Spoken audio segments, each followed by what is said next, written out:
Hacı. Hə qardaş, şən yendi. Mən parkovşikəmi 50 qəpiyə görə niyə qaçırsan? Sen parkovşiksən. Ben 50 qəpiyə. Yenen dana koy görme.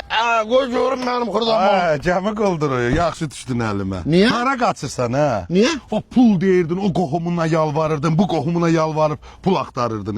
Aşağı. Gətirdin maşını 20 dəqiqəyə bizdə saldın kreditə. Maşının qaldı özündə, nömrəsi dəyişmədi. Düzdür.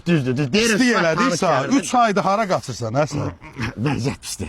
Nətər pisdi vəziyyət? İnanlarım satma bir can mühlət verdən olar ki. Hə, bax biz o birisi kreditlər kimi tutub maşını əlindən almadıq ki. Almadın, yox. 1 ay müddət istədin, 1 ay verdik. 2 ay istədin, 2 ay verdik. Ha, Pislik eləmədik ki. Eləmədin, yox. Bəs niyə ödəmirsən pulu? Ödeyeceğim. O telefonu da açmıram, hörmətsizlik ki. Sen benim əmimsən. Sen veren kaç ki. Gör ne deyirəm. Hə, Varın tamam bir 100 manatda ver. Onu aylıkta ben vereceğim. verəsəm. Ha, narahat olma. Sen bana bir 100 manatda ver. Allah köməyin olsun. Öpürəm, narahat Ha, bura olma. bax, bu da o maşının pulunun yanına getməyəcək. Narahat olma. Sen burada gözde gelen ay vereceğim. Narahat olma. Ya bu nətər oldu ya? Belə kredit verən olar. Verirəm. Pul almağa gəlmişdim, təzədən məndən pul aldı ya.